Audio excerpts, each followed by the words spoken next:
In this video, we will tackle contrast ethnocentric, polycentric, and geocentric attitudes toward global business. Discuss the importance of regional trading alliances and global trade mechanisms. Describe the structures and techniques organizations use as they go international. And lastly, explain the relevance of the political, legal, economic, and cultural environments to global business. What is managing in global environment? This explains how the global legal, political, economic environment affects managers. There were three possible global attitudes: the ethnocentric, the polycentric, and the geocentric. What is an ethnocentric attitude? This approach is where the leadership of the company is located in the company's national headquarters. Means this was the central company, which all the decision making and control are centralized there. Ethnocentrism is also an attitude wherein a company believes that its home country's culture, products, and management practices are superior to other countries.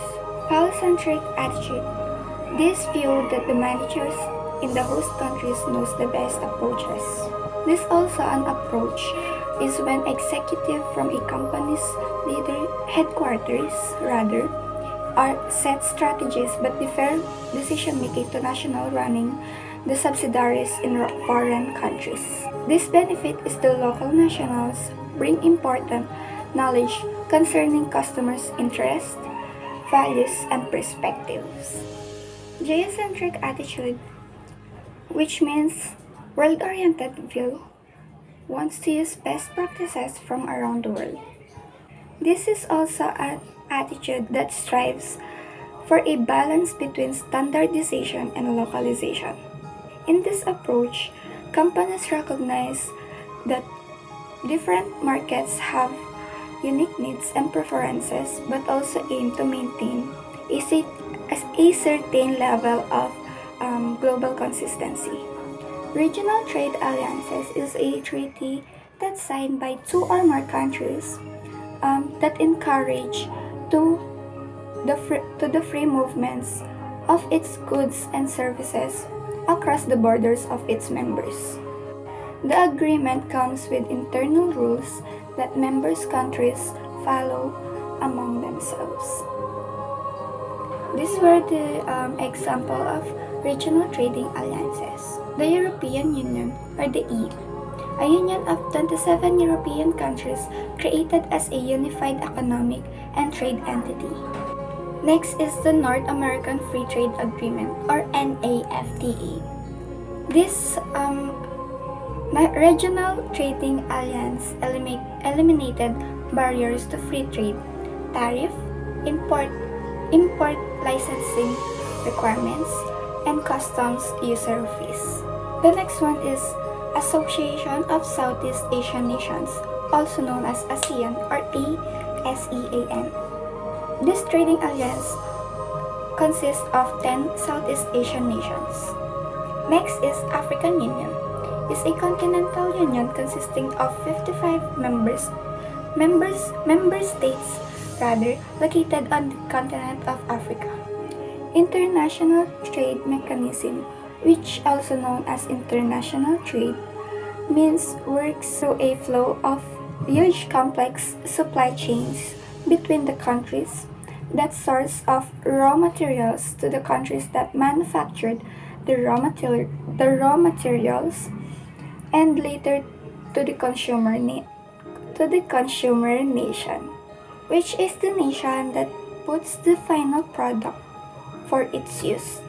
In addition, global trade nations does not happen on its own.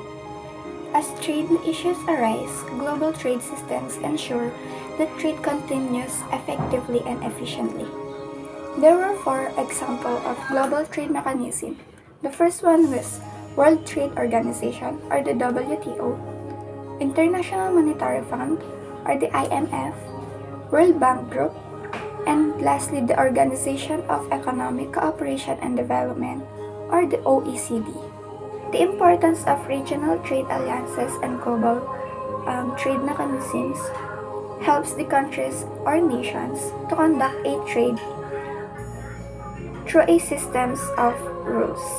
It also promotes international monetary cooperation and provides advice, loans, and technical assistance. Regional trade alliances and global trade mechanisms also helps or provides financial and technical assistance to developing countries. How organizations go international? The first one is global sourcing. Purchasing materials or labor from around the world wherever it is cheapest. When organizations do go international, they often use different approaches. Managers who want to get into a global market with minimal investment may start with global sourcing. The goal takes the advantage of lower cost in order to be the most competitive. Although global sourcing may be the first step in going international for many companies, they often continue to use this approach because of the competitive advantage it offers. The next step in going international may involve exporting and importing the organization product to other countries. Both usually entail minimal investment and risk, which is why many small businesses often use these approaches to doing business globally. Managers also might use licensing or franchising, which are similar approaches involving one organization giving another organization the right to use its brand name, technology, or product specification in return for a lump sum payment or a fee usually based on sales. The only difference is that licensing is primarily used by manufacturing organizations that make or sell another company's products, while the franchising is primarily used by service organizations that want to use another company's name and operating methods. When an organization has been doing business internationally for a while and has gained experience in international markets, managers may decide to make more of a direct foreign investment. To increase investment is through a strategic alliance, which is a partnership between an organization and a foreign company, partner or partners, in which both shares resources and knowledge in developing new products or building production facilities.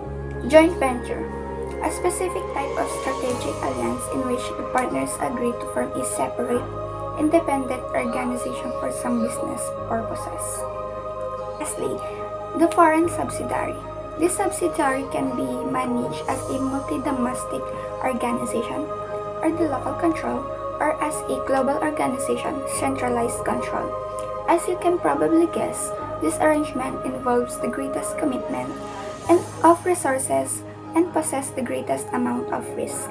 The relevance of political and legal system in global business. Political and legal environment is a combination of a lot of factors such as the current political party in power, the degree of politicization of trade and industry, the efficiency of the current government policies, current legal framework, the public attitude towards the economy.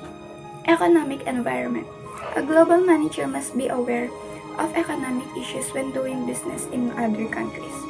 First, it's important to understand a country's type of economic system.